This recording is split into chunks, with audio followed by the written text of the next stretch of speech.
जय हिंद दोस्तों, कैसे सभी लोग? उम्मीद करता हूँ सभी मस्त होंगे, अपने शिक्षण कार्य में व्यस्त होंगे। स्वागत है सभी का सीटेट जुलाई 2025 के एग्जाम में। राजन करने वाले हैं एसएसटी यानी सामाजिक विज्ञान के मोस्ट और इम्पॉर्टेंट क्वेश्चन, जो कि प्रीवियस ईयर क्वेश्चन पेपर हैं। प्रीवियस ईयर क्वेश्चन पेपर हैं 2011 से 2024 तक। बहुत ही महत्वपूर्ण क्वेश्चन लिए गए हैं। चैनल पर जो भी नए हैं, चैनल को सब्सक्राइब कर लीजिए। चलिए क्लास को स्टार्ट करते हैं। और पहला क्वेश्चन है, निम्नलिखित कथनों पर विचार कीजिए। पहला कथन है, अशोक ने अपने शिलालेखों में यह सुझाव दिया कि कर्मकांड किसी काम के नहीं है। सेकंड कथन है, मौर्य साम्राज्य में लोग विभिन्न धर्मों का पालन करते थे और इसके कारण कभी कभी संघर्ष और पशु बलि भी होती थी। ऑप्शन है, एक गलत है किंतु दूसरा सत्य है। दूसरा गलत है, पहला सत्य है। दोनों ही कथन सत्य हैं परंतु दूसरे पहले की कारण नहीं है। फोर्थ ऑप्शन कह रहा है, दोनों ही कथन सत्य हैं तथा कथन दो कथन एक का कारण है। कौन सा ऑप्शन करेक्ट है? क्वेश्चन बहुत ही महत्वपूर्ण है।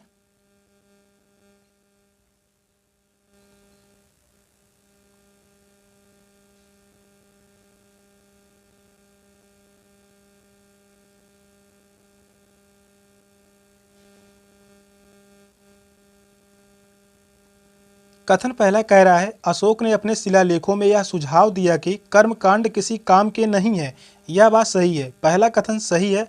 कर्मकांडों को महत्व नहीं दिया अशोक ने, इसने सामाजिक सुधारों पर जोर दिया था। कर्मकांडों को महत्व नहीं दिया बल्कि सामाजिक सुधारों पर।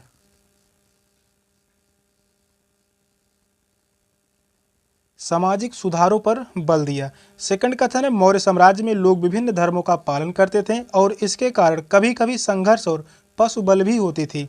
यह कथन सही है। दूसरा कथन भी सही है, कारण भी सही है। फोर्थ ऑप्शन करेक्ट है। पहला दोनों ही सत्य कथन है। कथन दो कथन एक का कारण है। फोर्थ ऑप्शन ही करेक्ट है। नेक्स्ट क्वेश्चन है, निम्नलिखित शब्दों का उत्तर भारत के लोगों में उनकी अनुरूप भूमिका के साथ मिलान कीजिए। पहले में दिया गया है ग्राम भोजक, गृहपति, दास कर्मकार। दूसरे कॉलम में दिया गया दूसरों की जमीन पर काम करने वाले, शिल्पकार, स्वतंत्र कृषक, भूस्वामी, ग्राम प्रमुख। यहाँ पर चारों ऑप्शन दिए गए हैं, किस ऑप्शन में सही मिलान है? मिलान से संबंधित क्वेश्चन 1 से 2 क्वेश्चन पूछे जाते हैं सेट के एग्जाम में। क्वेश्चन बहुत ही महत्वपूर्ण है।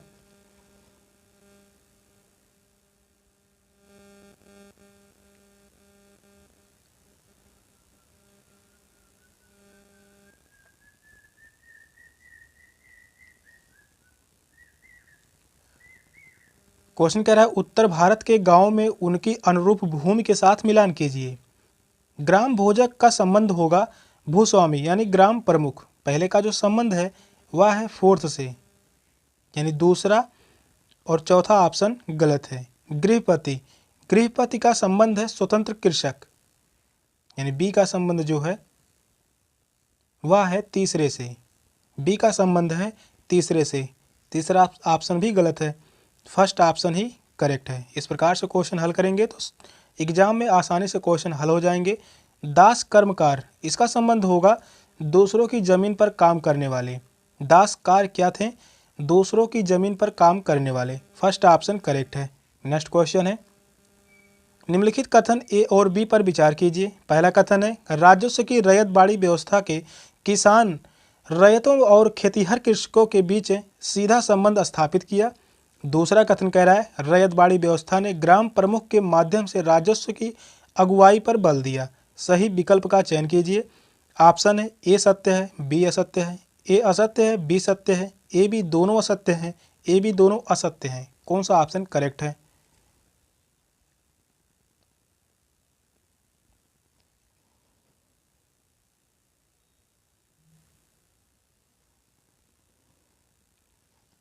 क्वेश्चन इंपॉर्टेंट है।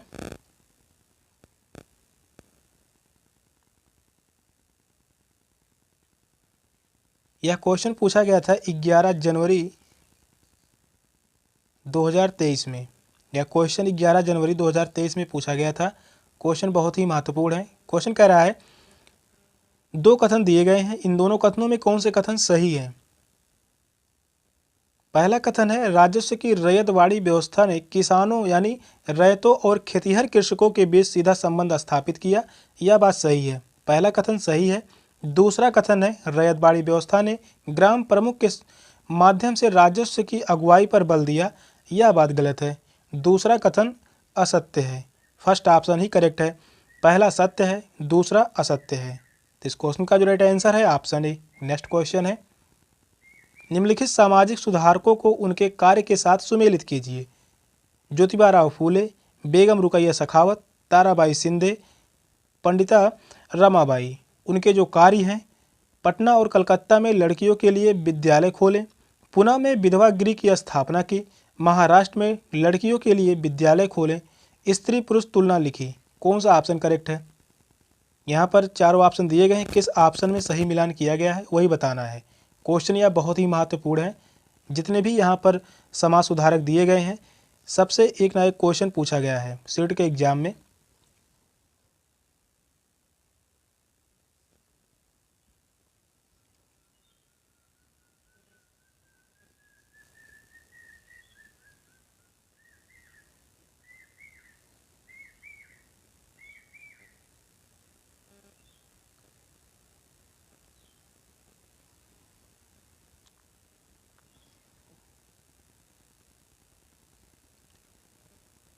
तो यहाँ पर दिया गया है ज्योतिबा राव फूले, इनका संबंध होगा महाराष्ट्र में लड़कियों के लिए विद्यालय खोलना। यानी ए का जो संबंध है वह है तीसरे से। ज्योतिबा राव फूले का संबंध है महाराष्ट्र में लड़कियों के लिए विद्यालय खोलना, और यह महाराष्ट्र के समाज सुधारक थे। महाराष्ट्र के समाज सुधारक थे। और साथ में इनकी एक पुस्तक है, बहुत ही फेमस पुस्तक है, गुलामगिरी। गुलामगिरी इनकी बहुत ही महत्वपूर्ण पुस्तक है। यह क्वेश्चन पूछा गया सीटेट के एग्जाम में ही। बेगम रुकैया सखावत, इनका संबंध होगा पहले से, पटना और कलकत्ता में लड़कियों के लिए विद्यालय खोलना। यानी बी का जो संबंध है वह है पहले से। ताराबाई शिंदे का संबंध है स्त्री पुरुष तुलना लिखना। इनकी बहुत ही फेमस पुस्तक है ताराबाई शिंदे की स्त्री पुरुष तुलना। पंडिता रमाबाई, इनका संबंध है पुणे में विधवा गृह की स्थापना की। सेकंड ऑप्शन करेक्ट है, इसे में ही सही मिलान किया गया है। तो इस क्वेश्चन का जो राइट आंसर है ऑप्शन बी। नेक्स्ट क्वेश्चन है, अगर वेद समाज ने रूढ़िवादी हिंदुत्व के अंधविश्वासों की सख्त निंदा की तो प्रार्थना समाज ने डैश डैश प्रयास किया। जाति बंधनों के उन्मूलन के लिए, विचारों की स्वतंत्रता के लिए, मुसलमानों को पश्चिमी विज्ञान से परिचित कराने के लिए, बाल विवाह की अनुमति के लिए। कौन सा ऑप्शन राइट है?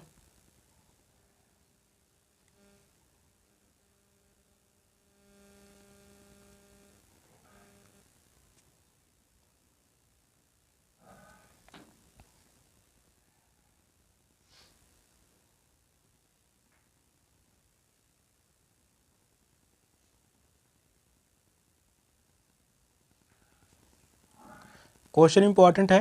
क्वेश्चन कह रहा है, अगर वेद समाज ने रूढ़िवादी हिंदुत्व के अंधविश्वासों की सख्त निंदा की तो प्रार्थना समाज ने जाति अंधविश्वासों यानी बंधनों को उन्मूलन के लिए, जाति बंधनों के उन्मूलन के लिए। फर्स्ट ऑप्शन करेक्ट है। वेद समाज या ब्रह्म समाज से प्रेरित है। वेद समाज ब्रह्म समाज से प्रेरित है। ब्रह्म समाज से प्रेरित है। प्रार्थना समाज की बात करते हैं। प्रार्थना समाज की स्थापना किसने की? आत्माराम पांडुरंग ने। प्रार्थना समाज की स्थापना किसने की? आत्माराम पांडुरंग ने। आत्माराम पांडुरंग ने प्रार्थना समाज की स्थापना की। फर्स्ट ऑप्शन करेक्ट है। नेक्स्ट क्वेश्चन है, निम्नलिखित में से कौन से कथन सामाजिक सुधारक और जाति उन्मूलन के संदर्भ में सही है? राम मोहन राय ने अपने विचारों के प्रयास के लिए पर्चे लिखे जो संवाद के रूप में थे। सिंह सभा ने नेताओं ने आधुनिक शिक्षा और सिख सिद्धांतों का प्रोत्साहन किया। थर्ड कथन कह रहा है, पेरियार के शिक्षण में समानता का विचार धर्म के माध्यम से प्रोत्साहित किया गया। सही विकल्प का चयन करें। ऑप्शन है केवल ए और बी सही है, केवल बी और सी सही है, केवल ए और सी सही है, तीनों ही कथन सही है। कौन सा ऑप्शन करेक्ट है?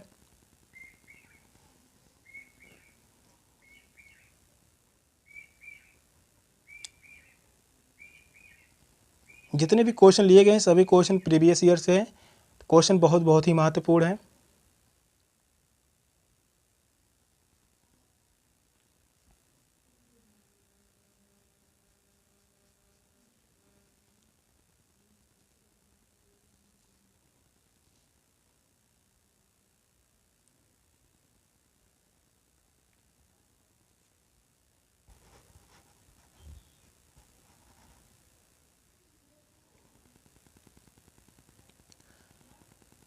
क्वेश्चन कह रहा है कौन से कथन सामाजिक सुधार और जाति उन्मूलन के संदर्भ में सही है।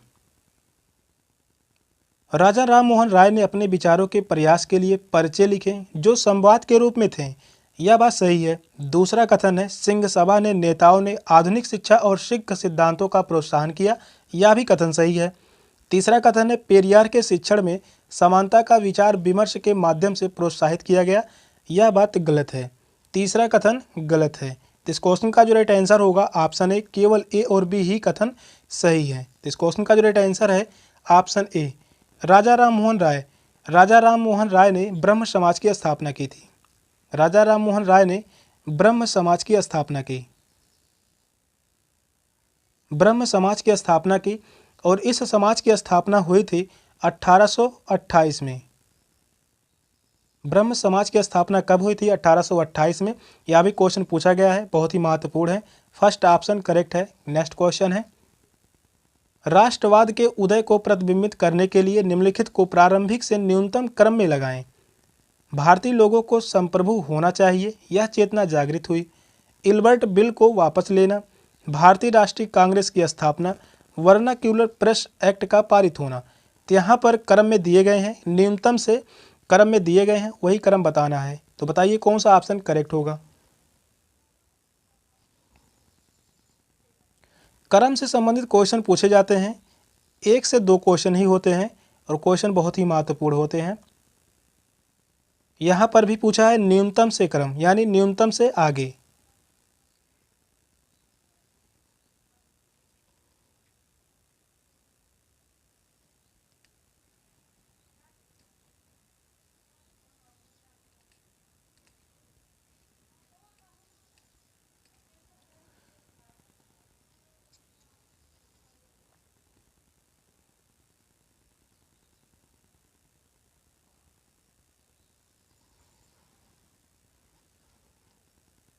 क्वेश्चन कह रहा है राष्ट्रवाद के उदय को प्रतिबिंबित करने के लिए प्रारंभिक से न्यूनतम क्रम में लगाएं। तो सबसे पहले हुआ था भारतीय राष्ट्रीय कांग्रेस की स्थापना। भारतीय राष्ट्रीय कांग्रेस की स्थापना कब हुआ था? 1885 में। इसके बाद हुआ वर्नाक्यूलर प्रेस एक्ट का पारित होना, यह जो है दूसरे नंबर पर है। तीसरे नंबर पर है इल्बर्ट बिल को वापस लेना और वहीं चौथे नंबर पर भारतीय लोगों को संप्रभुत्व होना चाहिए, यह चेतना जागृत हुई, यह जो है चौथे नंबर पर है। तो न्यूनतम से क्रम में लगाना है। पहले नंबर पर जो है सी है, दूसरे नंबर पर है डी है, तीसरे नंबर पर बी है और वहीं चौथे नंबर पर ए है।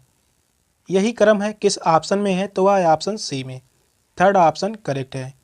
तो इस क्वेश्चन का राइट आंसर है ऑप्शन सी। नेक्स्ट क्वेश्चन है राष्ट्रीय आंदोलन के नरमपंथी नेताओं ने महसूस किया कि जब भारतीय की उचित मांगों की बात आती है तो अंग्रेजों के मन में स्वतंत्रता के विचारों के लिए कोई सम्मान नहीं था। आत्मनिर्भरता और रचनात्मक कार्य पर जोर दिया। प्रार्थना की राजनीतिक विफल हो गई।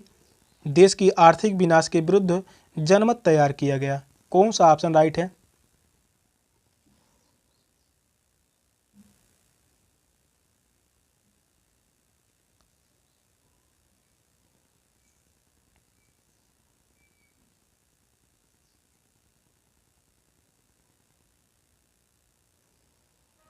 क्वेश्चन इंपॉर्टेंट है। क्वेश्चन कह रहा है राष्ट्रीय आंदोलन के नरमपंथी नेताओं ने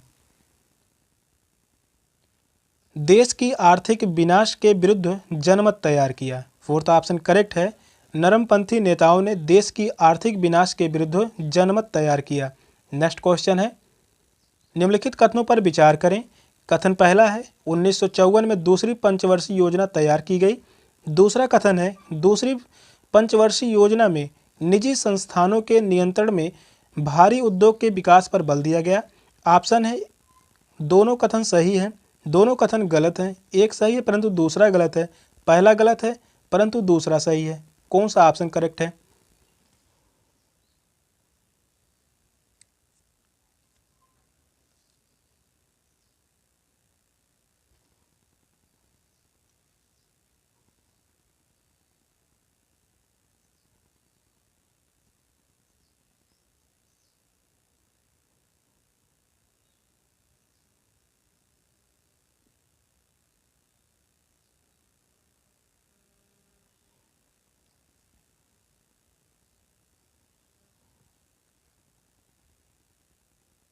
दो कथन दिए गए हैं। पहला कथन है 1954 में दूसरी पंचवर्षीय योजना तैयार की गई।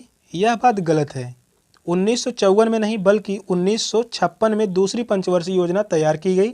दूसरा कथन है दूसरी पंचवर्षीय योजना में निजी संस्थानों के नियंत्रण में, यहाँ पर जो दिया गया है निजी संस्थानों के नियंत्रण में भारी उद्योग के विकास पर बल दिया गया। यह बात गलत है। दोनों ही कथन गलत हैं। तो इस क्वेश्चन का जो राइट आंसर होगा ऑप्शन बी, दोनों ही कथन गलत हैं। दूसरी पंचवर्षीय योजना 1956 में शुरू हुई थी और इसका मुख्य उद्देश्य था भारी उद्योग के विकास पर बल देना। भारी उद्योग के विकास पर बल देना, यहाँ तक कथन सही है, लेकिन यहाँ पर जो लिखा था निजी संस्थानों के नियंत्रण में, यह बात गलत है। सेकंड ऑप्शन करेक्ट है। नेक्स्ट क्वेश्चन है सौरमंडल के बारे में दिए गए निम्नलिखित कथनों पर विचार कीजिए। कथन पहला है आंतरिक ग्रह गैस और तरल पदार्थों से बने होते हैं जबकि बाह्य ग्रह चट्टानों से बने होते हैं। दूसरा कथन है बाह्य ग्रह आंतरिक ग्रहों की तुलना में बड़े आकार के होते हैं और कुछ बाह्य ग्रहों के चारों ओर वलय होते हैं। सही विकल्प चुनिए। ए और बी दोनों सही हैं। ए बी दोनों गलत हैं। ए सही है लेकिन बी गलत है। ए गलत है किंतु बी सही है। कौन सा ऑप्शन करेक्ट है?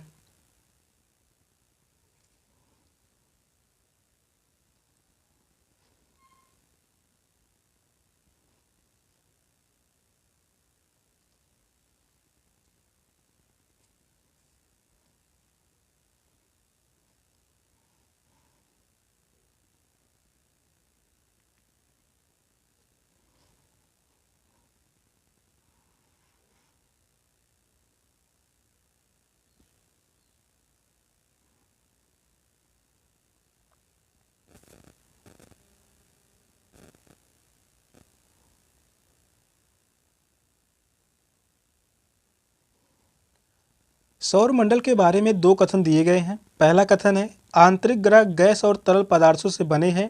यह बात गलत है। आंतरिक ग्रह जो है या चट्टानों से बने हैं, या जो है चट्टानों से बने हैं, जबकि बाह्य ग्रह चट्टानों से बने हैं। तो बाह्य ग्रह जो है या चट्टानों से नहीं बल्कि गैस और तरल पदार्थ से, गैस और तरल पदार्थ से बने हैं। दूसरा कथन कह रहा है बाह्य ग्रह आंतरिक ग्रहों की तुलना में बड़े आकार के होते हैं और कुछ बाह्य ग्रहों के चारों ओर वलय होते हैं। तो यह बात सही है। दूसरा कथन सही है लेकिन पहला कथन गलत है। तो इस क्वेश्चन का जो राइट आंसर होगा ऑप्शन डी, ए गलत है लेकिन बी सही है। फोर्थ ऑप्शन ही करेक्ट है। नेक्स्ट क्वेश्चन है निम्न में से कौन से अंटार्कटिका में भारत के उपकेंद्र हैं? मैत्री, दक्षिणी गंगोत्री, भारती, अदिति। ऑप्शन है केवल ए और डी, केवल बी और सी, केवल ए बी और सी, केवल बी सी और डी। कौन सा ऑप्शन करेक्ट है?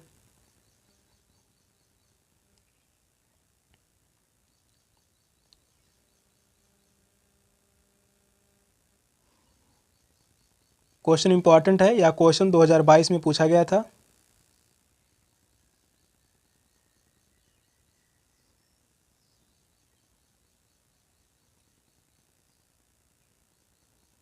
अंटार्कटिक में भारत के उपकेंद्र हैं तो वह है मैत्री, दक्षिण गंगोत्री, भारती। यह तीनों जो है अंटार्कटिक में भारत के उपकेंद्र हैं। थर्ड ऑप्शन करेक्ट है, ए बी और सी। अदिति जो है यह उपकेंद्र नहीं है और इस समय दक्षिणी गंगोत्री यह जो है चालू नहीं है, यह जो है चालू नहीं है, इसको बंद कर दिया गया है। मैत्री और भारती यह दोनों उपकेंद्र चल रहे हैं। थर्ड ऑप्शन करेक्ट है। नेक्स्ट क्वेश्चन है कर्क रेखा, भूमध्य रेखा और मकर रेखा निम्नलिखित में से किन महाद्वीपों से नहीं गुजरती है? उत्तर America Antarctica, Australia Antarctica, Europe Antarctica, केवल अंटार्कटिका। कौन सा ऑप्शन करेक्ट है? क्वेश्चन यह भी बहुत ही महत्वपूर्ण है।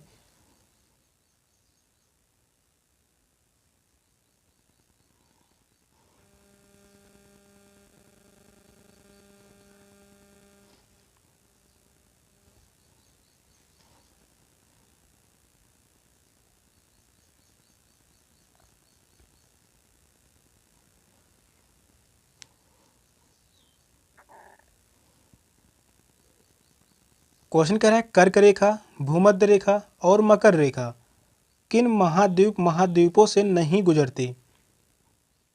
तो वह है यूरोप और अंटार्कटिका। थर्ड ऑप्शन करेक्ट है, यूरोप और अंटार्कटिका। क्वेश्चन यह भी पूछा जाता है कर्क रेखा, भूमध्य रेखा, मकर रेखा किन महाद्वीपों से होकर गुजरती है? तो वह है अफ्रीका। अफ्रीका महाद्वीप से यह तीनों रेखाएं गुजरती हैं। थर्ड ऑप्शन करेक्ट है, यूरोप और अंटार्कटिका महाद्वीप से यह तीनों रेखाएं नहीं गुजरती हैं। इसको मैप के माध्यम से समझते हैं, फिर क्वेश्चन याद करने की जरूरत नहीं पड़ेगी। यहाँ पर देखिए यह 0 अंश अक्षांश रेखा है जिसे हम भूमध्य रेखा कहते हैं। भूमध्य रेखा या विषुवत रेखा, इसी को हम विषुवत रेखा कहते हैं। 0 अंश अक्षांश के 23.5 अंश अक्षांश उत्तरी रेखा, 23.5 अंश अक्षांश उत्तरी रेखा, इसे हम कहते हैं कर्क रेखा। और 0 अंश अक्षांश के 23.5 अंश दक्षिणी अक्षांश रेखा, 23.5 अंश दक्षिणी अक्षांश रेखा, इसे हम कहते हैं मकर रेखा। मकर रेखा जो कि यहाँ पर देखिए ये है अफ्रीका महाद्वीप, ये जो है अफ्रीका महाद्वीप है। अफ्रीका महाद्वीप से तीनों ही रेखाएं गुजरती हैं। और भारत की बात करते हैं तो यहाँ से सिर्फ और सिर्फ कर्क रेखा ही गुजरती है। भारत के बीचों बीच से कर्क रेखा गुजरती है 8 राज्यों से। और यहाँ पर जो दिया गया है यह है यूरोप महाद्वीप, यह जो है यूरोप महाद्वीप। और नीचे जो दिया गया है अंटार्कटिका महाद्वीप। इन दोनों महाद्वीपों से इन तीनों रेखाएं नहीं गुजरती हैं। तो इस क्वेश्चन का जो राइट आंसर था ऑप्शन सी।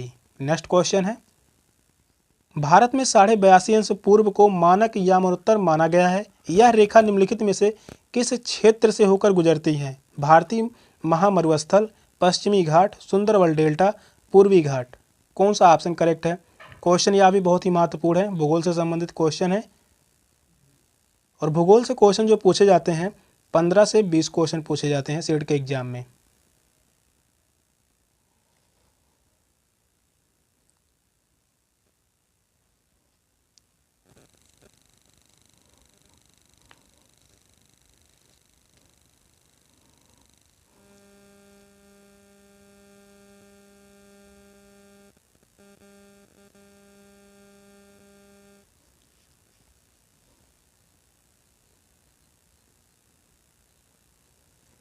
भारत में 82.5 अंश पूर्व को मानक यामानोत्तर माना गया है। यह रेखा निम्नलिखित में से किस क्षेत्र से होकर गुजरती है? तो वह है पूर्वी घाट से होकर गुजरती हैं। फोर्थ ऑप्शन करेक्ट है, पूर्वी घाट से होकर गुजरती हैं। इस क्वेश्चन को भी मैप के माध्यम से समझते हैं। यह है 82.5 अंश पूर्व यामानोत्तर रेखा, 82.5 अंश पूर्व यह जो है रेखा है। और कितने राज्यों से होकर गुजरती है? तो यह जो है 5 राज्यों से होकर गुजरती है। यह भी क्वेश्चन पूछा गया है, जिसमें उत्तर प्रदेश है, मध्य प्रदेश है, आंध्र प्रदेश है, छत्तीसगढ़ है और उड़ीसा है। यह जो है 5 राज्यों से होकर गुजरती है। और क्वेश्चन में जो ऑप्शन थे वह था पूर्वी घाट। तो यह जो है इस तरफ होता है पूर्वी घाट, इसे हम कहते हैं पूर्वी घाट। और इसे हम कहते हैं पश्चिमी घाट, इसे हम कहते हैं पश्चिमी घाट।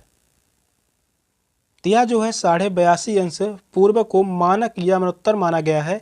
यह जो रेखा है पूर्वी घाट से होकर गुजरती है। फोर्थ ऑप्शन करेक्ट था। नेक्स्ट क्वेश्चन है, पश्चिमी घाट में किस तरह की वनस्पति पाई जाती है? पश्चिमी ढालों पर उष्णकटिबंधीय वर्षावन तथा पूर्वी ढालों पर कंटीली झाड़ियाँ। पश्चिमी ढालों पर कंटीली झाड़ियाँ तथा पूर्वी ढालों पर उष्णकटिबंधीय वर्षावन, दोनों ढालों पर उष्णकटिबंधीय वर्षावन, दोनों ढालों पर कंटीली झाड़ियाँ। कौन सा ऑप्शन राइट है?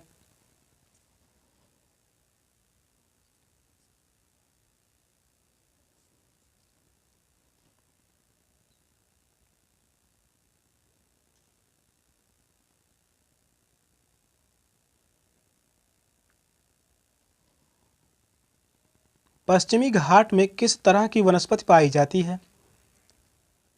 तो यहाँ पर पश्चिमी ढालों पर उष्णकटिबंधीय वर्षावन तथा पूर्वी ढालों पर कंटीली झाड़ियाँ पाई जाती हैं। फर्स्ट ऑप्शन करेक्ट है, पश्चिमी ढालों पर उष्णकटिबंधीय वर्षावन तथा पूर्वी ढालों पर कंटीली झाड़ियाँ पाई जाती हैं। फर्स्ट ऑप्शन ही राइट है। नेक्स्ट क्वेश्चन है, सहारा मरुस्थल के गुफा चित्रों में नदियों और विभिन्न प्रकार के जानवरों को दिखाया गया है। यह दर्शाता है कि सहारा के लोग बहुत कल्पनाशील थे। सहारा के लोग दुनिया घूमे हुए थे। सहारा के क्षेत्रों में जलवायु परिवर्तन हुआ था। विदेशी सहारा के क्षेत्रों में रहते थे। कौन सा ऑप्शन करेक्ट है?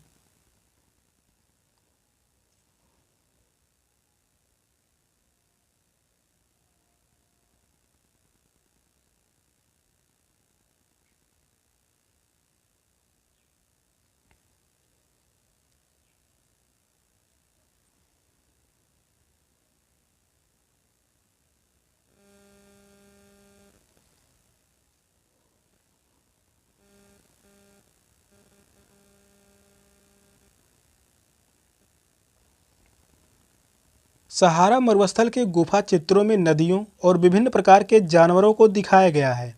यह दर्शाता है सहारा के क्षेत्र में जलवायु परिवर्तन हुआ था। थर्ड ऑप्शन करेक्ट है। सहारा के क्षेत्रों में जलवायु परिवर्तन हुआ था। थर्ड ऑप्शन ही करेक्ट है। नेक्स्ट क्वेश्चन है, अभिकथन ये है, छोटे आकार वाले वृक्ष और घास स्थलों का निर्माण करते हैं। कारण आर है, आर्द्रता की मात्रा वृक्षों के आकार और उसके घनत्व को प्रभावित करती है। विकल्प दिए गए हैं, ए और आर दोनों सही हैं और आर ए का सही स्पष्टीकरण है। सेकंड ऑप्शन है, ए आर दोनों सही हैं लेकिन आर ए का सही स्पष्टीकरण नहीं है। ए सही है लेकिन आर गलत है। ए और आर दोनों गलत हैं। कौन सा ऑप्शन करेक्ट है? क्वेश्चन इंपॉर्टेंट है।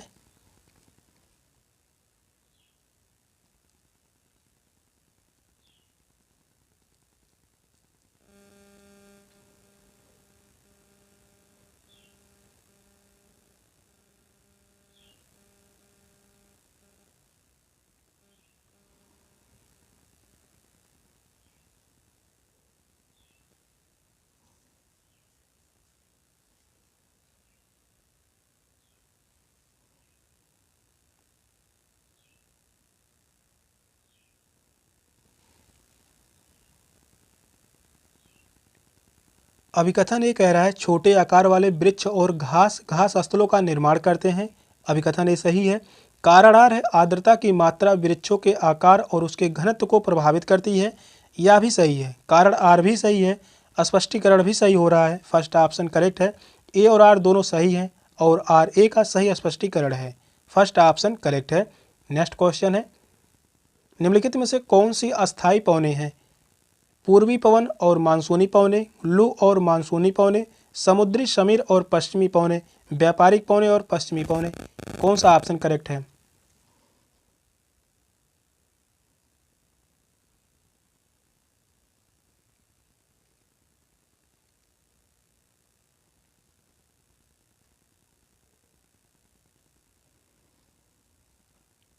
निम्नलिखित में से कौन सी अस्थायी पवने हैं? तो वह है व्यापारिक पौने और पश्चिमी पौने। फोर्थ ऑप्शन करेक्ट है। व्यापारिक पौने और पश्चिमी पौने।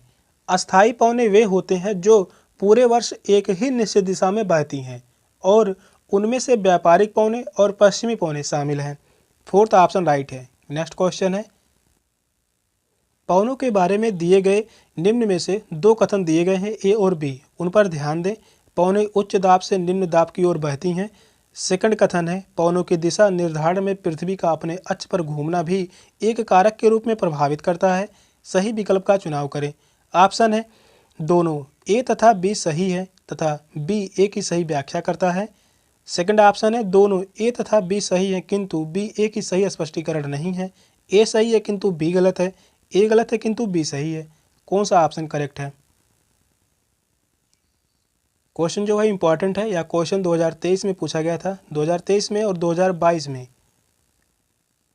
यह क्वेश्चन पूछे गए थे और दोनों ही समय शिफ्ट वाइज एग्जाम हुए थे।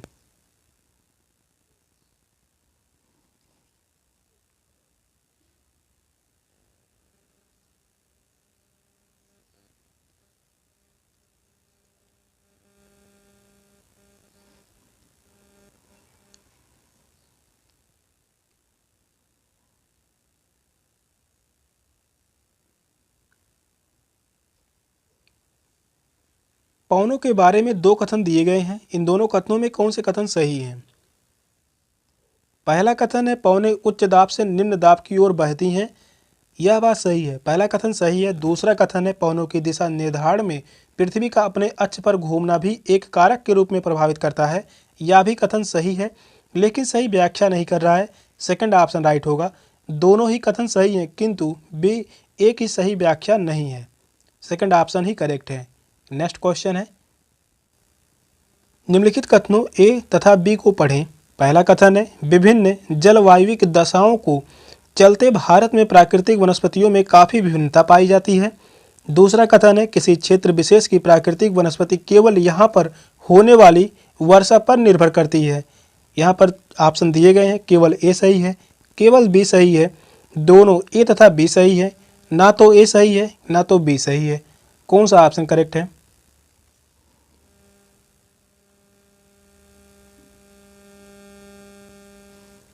क्वेश्चन बहुत ही महत्वपूर्ण है।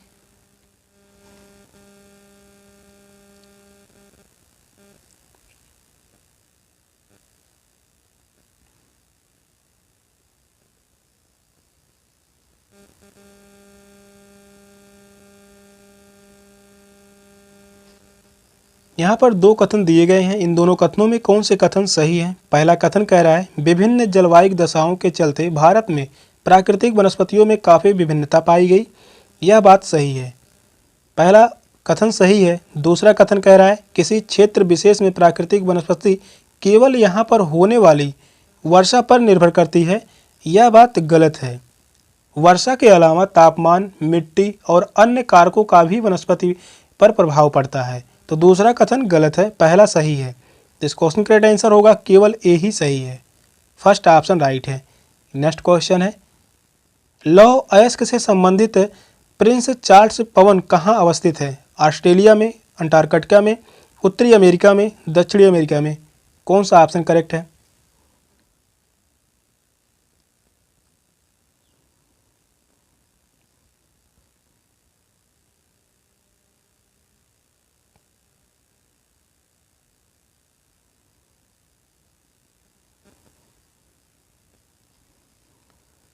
क्वेश्चन इंपॉर्टेंट है। क्वेश्चन कह रहा है लौह अयस्क से संबंधित प्रिंस चार्ल्स पवन कहाँ अवस्थित है?